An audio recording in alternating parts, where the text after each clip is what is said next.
Vicks presents the Matinee Theater production of Rebecca.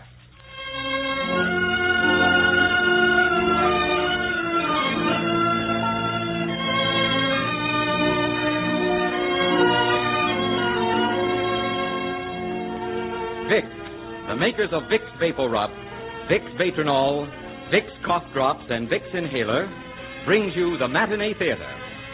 Today, while Victor Jory is vacationing for 1 week, we bring you the great play that so many of you have been asking for, Daphne du Maurier's Rebecca, featuring Gertrude Warner as the second Mrs. de Winter, Blanche Yerke as Mrs. Danvers, and Martin Gable as Maxim. Now, here's a good thing to remember when you catch a cold. The best-known home remedy for relieving miseries of colds is Vicks Vapor Rub.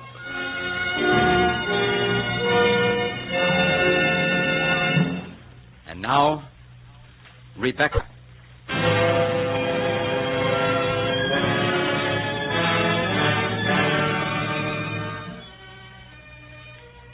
When Maxim asked me to marry him, I could not believe that anything so incredibly beautiful was happening to me. He'd been staying at a hotel on the Riviera where I'd been acting as companion to an American woman. We'd spent a lot of time together, but actually I knew very little about Maxim, beyond the fact that he'd been married to one of the most fabulous beauties of England, Rebecca de Winter, who had died about a year before. He never said, "I love you." He only said, "Will you marry me?" But I married him gladly and happily, and he brought me home to his great estate, Manderley, a shy, awkward girl in a stockinette dress. I was considered an intruder at Manderley. Mrs. Danvers, the housekeeper, made that very apparent from the moment I arrived. Mrs. Danvers, I hope we can be friends. Friends, madam. I came here when the first Mrs. de Winter was a bride. I'm afraid I find it a little hard to visualize someone else here in her place. I'm afraid everyone who comes to Manderley will find that a little hard. You see, she planned everything in this house and outside it. The gardens, lawns, furnishings. Everywhere you look, there's something to say Rebecca. I started my married life with those words ringing in my ears. Nervous, frightened, wanting desperately to become a part of Manderley and Maxim's life, but never knowing quite how. The weeks that followed had a shadow cast across them, the shadow of Rebecca. Looking back on them now, they seem a hideous nightmare that I lived in the daytime and dreamt about at night. Oh, Maxim, darling, look at those azaleas. They're beautiful. I'd never believed they'd grow this close to the beach. No one believed they would. Rebecca had them planted. You're going for a walk, madam? Here, throw this coat around your shoulders. It's too long for me. Yes, it was Rebecca's. She was very tall, you know. Tall and stately. She walked like a queen. Mr. de Winter never used to be able to take his eyes off her. Maxim, I passed a cottage way on the beach today. The door was unlocked, so I went in. You went in? You went in? It wasn't locked. I don't want you ever to go near that cottage again. That was Rebecca's cottage. You've no business there.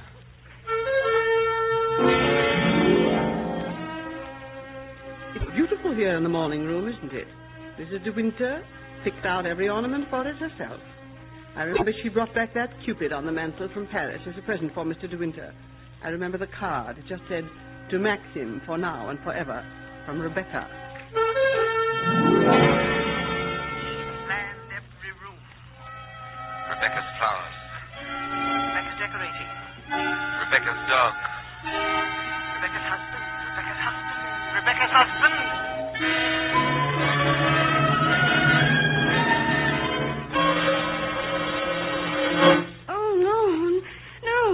Darling, what's wrong? You were tossing terribly in your sleep. You kept crying, "No, no." Were you having a bad dream? Yes, I was having a terrible dream. Oh, Maxim, put your arms around me. Hold me close. All right, darling. Oh, Maxim, you know what I wish? What? I wish I was 35 years old and that I had a black satin dress with ropes of pearls to wear with it that went clear down to my waist. Why on earth should you wish that? Because then I should be very wise and very sophisticated, and I would know all the right things to say and do. Darling, you know why I married you? Why, Maxim? Because you're not 35, dressed in pearls and black satin. Because you're not sophisticated or too wise. Because you're young and sweet, with a funny, lost look to you. And because you're completely honest. Maxim, you do love me, don't you? You aren't sorry you married me. Darling, what's got into you anyhow? Have I said anything or done anything to make you think I was sorry? Well... No, it's just that I know what a wonderful mistress of Manderley the first Mrs. de Winter was, and I know that I can never measure up to her. In the name of heaven, why do you keep eternally harping on Rebecca? Don't you understand? I can't bear to think about her or talk about her. Yes, Maxim. Of course I understand. I'm very sorry. Long after Maxim had gone back to sleep, I lay there, thinking, the sick dread growing inside me that Maxim still loved Rebecca, and that I would never be able to take her place. About a week later, I was in the morning room talking to Maxim's overseer and old friend, Frank Crawley. I had picked up the small cupid Rebecca had given Maxim and was fingering it nervously. Frank, what actually happened to the first Mrs. de Winter? Rebecca? Well, she went sailing one night when the bay was a little rough. Her boat capsized and sank. She was washed overboard. Couldn't anyone get to her? Nobody knew that she'd gone. She often went out alone like that. How long afterwards did they find her? About 2 months near Edgecombe, 40 miles up channel. Maxim went up to identify her. Frank, would you tell me just one thing? Very honestly. I'll try. Was Rebecca very beautiful? Yes. She was the most beautiful woman I've ever seen in my life. Frank, I've broken the cupid. Here, help me pick up the pieces. Quick, before Mrs. Danvers comes in. What a shame. Watch out you don't cut yourself. Here. We'll put them in an envelope. Maybe no one will miss the cupid. Oh, I don't think it matters very much. It does. It was Rebecca's. Here, have we got all the pieces?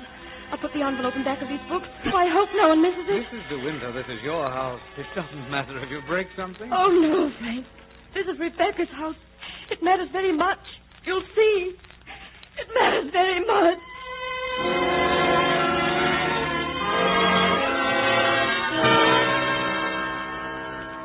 Why do you do such strange things? Why the devil did you hide the pieces of that ornament in an envelope for Mrs. Danvers to find like an in-between maid? Because I'm like an in-between maid, I guess. I'm all wrong here somehow. Perhaps you are. Perhaps I did a very selfish thing in marrying you. I'm not much of a companion to you, am I? Maxim, please don't say those things. I'm very happy. No, you're not. You're thinner. You've lost your color. I haven't had much chance to amuse you. You should have someone closer to your own age. Our marriage isn't much of a success, is it? Do you want me to go away, Maxim? I don't know what I want. Maxim, I'm sorry about the cupid. I know Rebecca gave it to you. I thought you would be able to adjust yourself to Manderley. But it just hasn't happened, has it?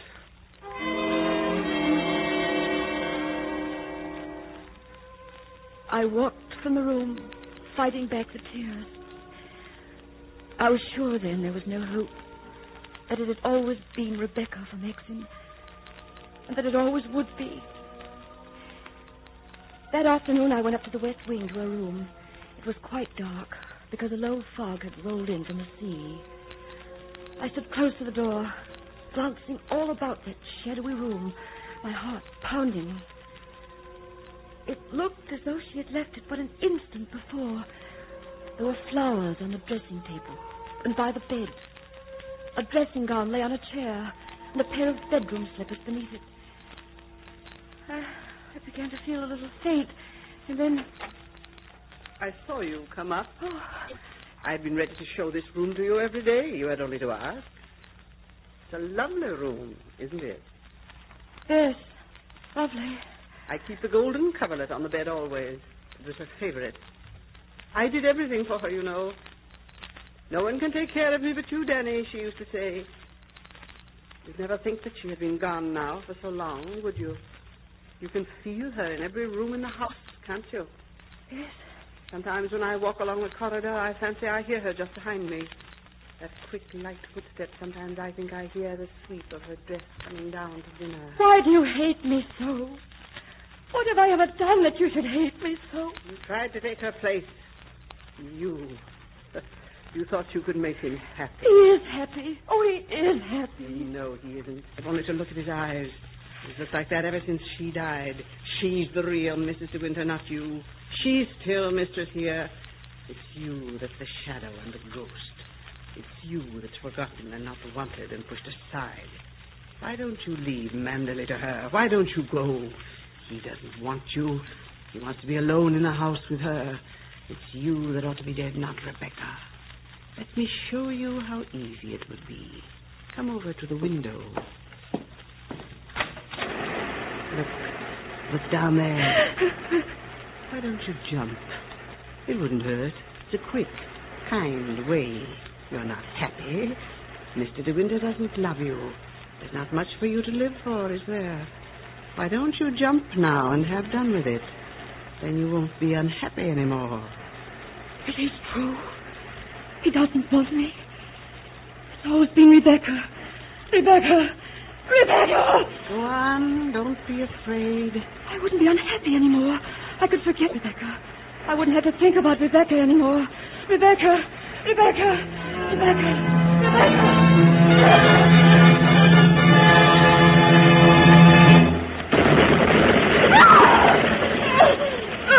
What is it? What was that explosion? What happened, Mrs. Danvers? They're shooting up rockets. There must be a ship gone ashore in the bay. Mrs. Danvers, the ship's got ashore. They'll be needing you downstairs. Would you like to stay here for a time, madam? No, Mrs. Danvers. I'm going downstairs. I've seen all I intend to see of Rebecca's room.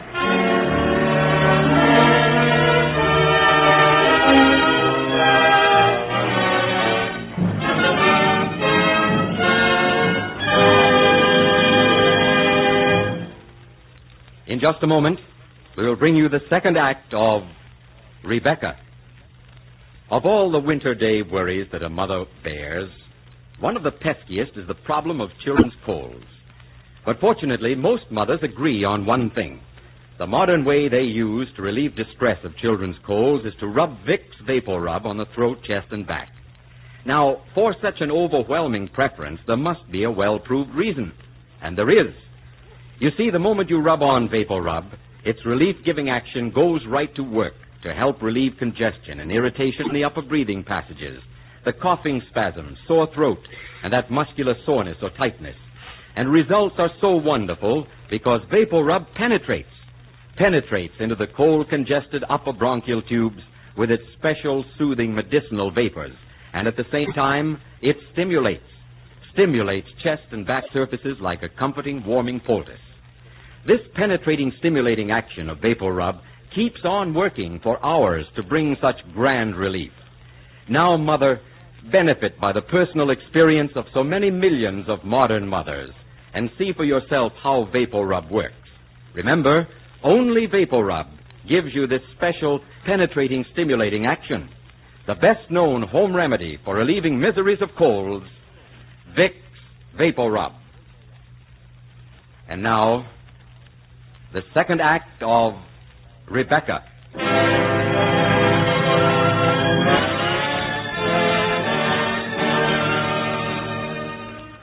When the divers went down to help get the distressed ship off the rocks, they found a small boat at the bottom of the cove, and they saw what appeared to be a body through one of the portholes. They started work immediately to bring the boat to surface. Our story of Rebecca continues. I stood by the window, waiting for Maxim to come up from the beach. And somehow I had changed in the last hours. I wasn't a child any longer.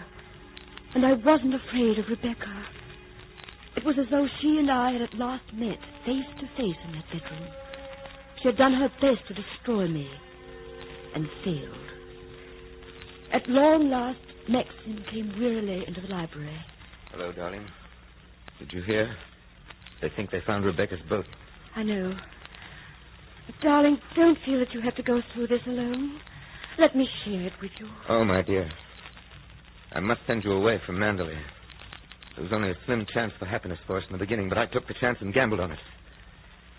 Well, we lost the gamble, my sweet. I'd try harder. I think I could be a better wife now. I think I could run Manderley. Don't you understand? They found Rebecca's boat. Maxim, she's dead. You can't go on loving her so desperately. Loving her? What did you say? Oh, my dear, I know you still love her and want her. Are you mad? I hated Rebecca. She was vicious and rotten to the core. We never had one day of happiness together. Maxim. So that's what's been between us. I thought you'd regretted marrying me because I was so much older than you. Oh, I wish we'd been able to talk to one another before. What does it matter? Let us be grateful that we do know now. Don't you understand? It's too late. Don't you realize what I'm saying to you? I killed Rebecca. You killed her? Yes. You know, when I married her, people told me I was the luckiest man in the world. Lucky. I found out all about her 5 days after we were married. She told me about herself. She stood there laughing and told me things I would never repeat to a living soul. She knew I'd never divorce her a week after our marriage. She knew I was too proud for that. Of course. I'm not going to tell you about those years. The lies, the deceit. Some weekends she spent in London, some in the little beach cottage. She had a cousin named Jack Favell. A rotter if there ever was one. He began to come here. One night I suddenly couldn't stand it any longer. I took my revolver and I went down to the cottage. I thought Favell would be with her there, but she was alone.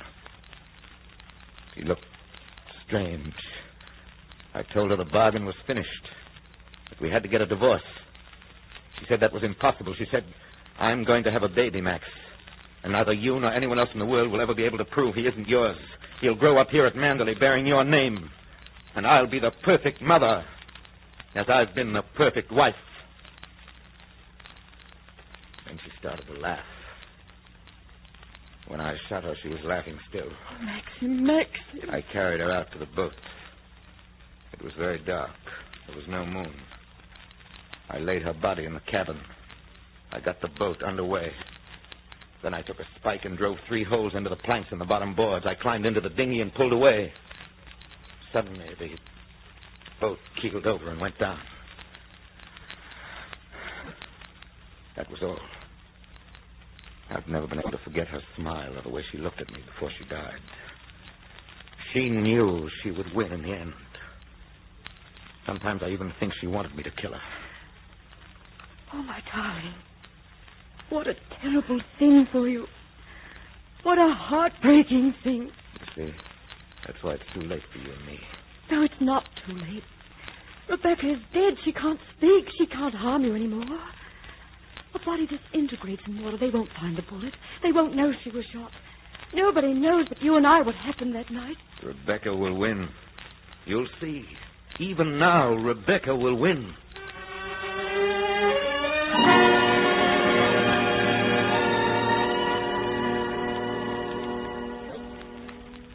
The inquest was held a few days later. I thought I'd stay in the car and wait for Maxim. But after an hour or so of waiting, I had to go in. I sat down just by the door in the back of the room. James Tabb, the boat builder from the village, was standing up now, and the coroner was questioning him. Fishing boat originally. Had the boat ever been known to capsize before? No, sir. She was a stout, seaworthy boat and could stand a lot of wind. And she didn't capsize this time. Why do you say that? When that boat was pulled up, I examined every corner of her. She had sunken sandy bottom. There wasn't the mark of a rock on her. But there were 3 holes in her planking. Well? That boat never capsized at all. She was scuttled.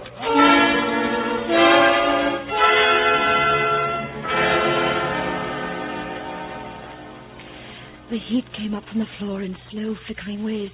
I felt deathly ill. And then Frank Crawley helped me outside. He brought me home and went back to the inquest. I fell into an uneasy sleep in the morning room. When I woke, I heard voices from the library, Maxim's and a stranger's.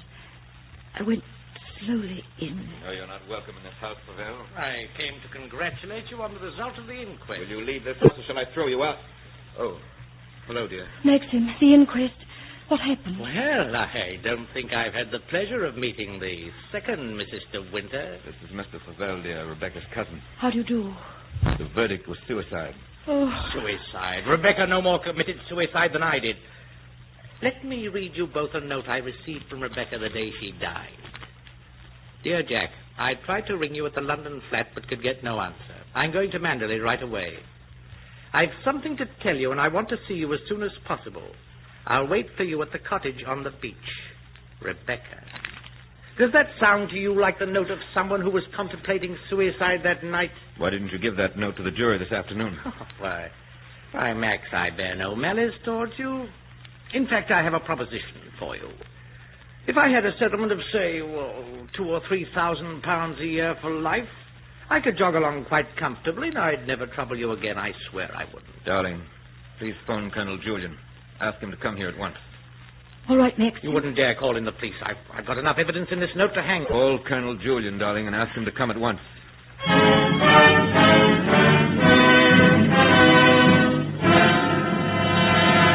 I tell you, Colonel Julian, Rebecca never killed herself. Rebecca was murdered. And there's the murderer standing there with that rotten, superior smile on his face. Mr. Maxim de Winter of Manderley. Mr. Pavel, there's not the slightest use shouting at me. If you expect to make any sort of point at all, you'll have to control yourself. Now, you say you were going to marry your cousin Rebecca had she lived, and that you often had secret meetings with her at the cottage on the beach. Can you prove that? Yes, I can prove it. Max, will you ask Mrs. Danvers to come here? Of course.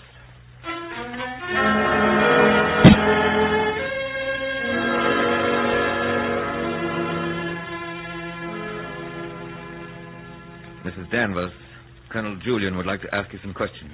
Yes, sir. Mrs. Danvers, were you aware of the relationship between Mr. Pavel and the late Mrs. de Winter? I don't think I understand. Oh, you can speak freely, Danny. Rebecca was in love with me, wasn't she? She was not. What? She wasn't in love with you or any other man. I've known her to come back here and rock with laughter at the lot of you. Mrs. Danvers, we're trying to find the motive for Mrs. de Winter's suicide. Can you think of any reason why she should have taken her life? No, sir, I cannot. Of course you can't. Rebecca was murdered. Mrs. Danvers, have you any idea how she spent that last day in London? Yes, sir. I have her appointment book here. Here it is, sir. June 4th. Good. June the 4th. Here, 10:30. 12 o'clock, lunch at the club. 12:45. Dr. Baker. Who is Dr. Baker? A woman specialist in London, sir. We'll phone him at once. Mrs. de Winter, would you mind? No, of course not. I'll put through the call at once.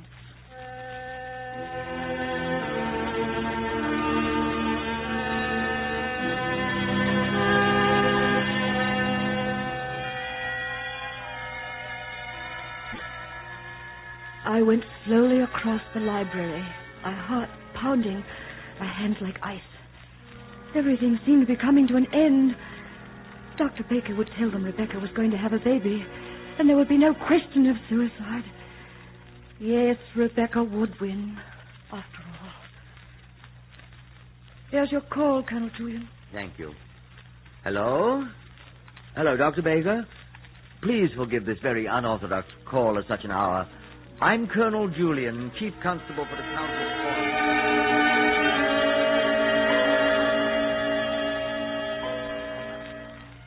Thank you, Dr. Baker. Goodbye, sir. All right, here is what Dr. Baker had to say. Mrs. de Winter consulted him first in May. He took some X-ray photographs. When she went again on June the 4th, he told her that she was suffering from a malignant disease which was quite incurable. That's what she was going to tell you that night at the cottage, Pavel. There's the motive for her suicide.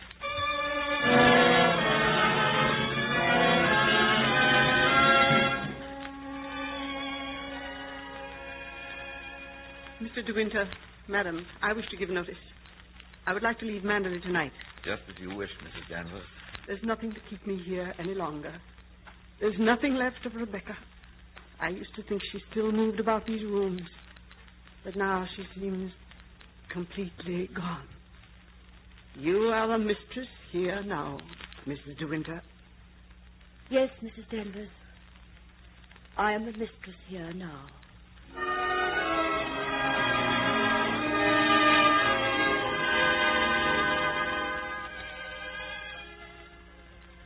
That funny little lost look I loved so much is gone. Of course.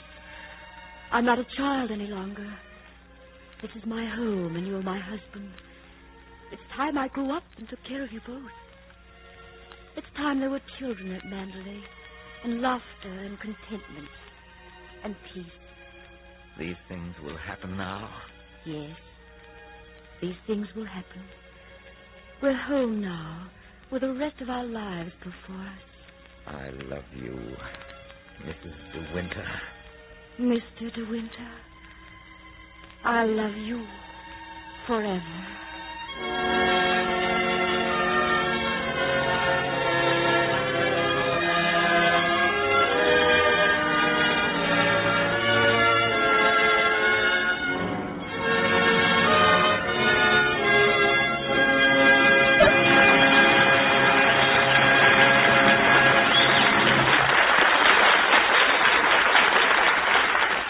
In just a moment, an important message from Mr. Gable.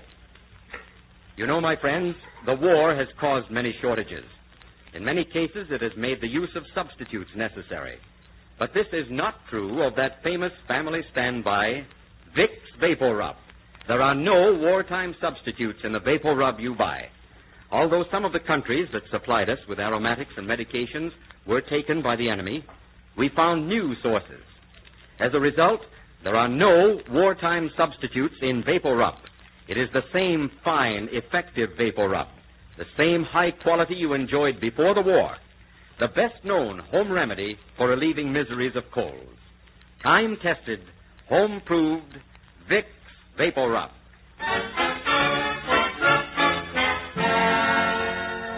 Next week, after a well-earned vacation, Victor Jory will be back in one of the finest plays that Jean Halloway's ever written.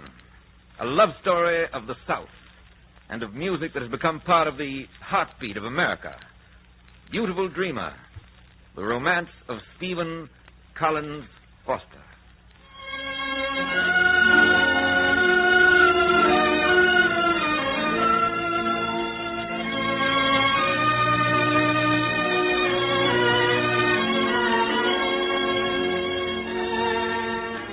Our production today was based on the famous Daphne du Maurier story of Rebecca and was adapted by Jean Holloway and directed by Richard Sandville.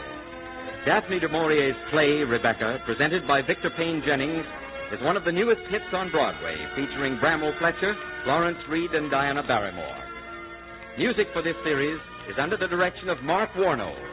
Be sure to be with us next week when Vicks, the makers of Vicks Vapor Rub, Vicks Vatronol, Vicks Cough Drops, and Vicks Inhaler, brings you the matinee theater production of Beautiful Dreamer, starring Victor Jory. This is CBS, the Columbia Broadcasting System.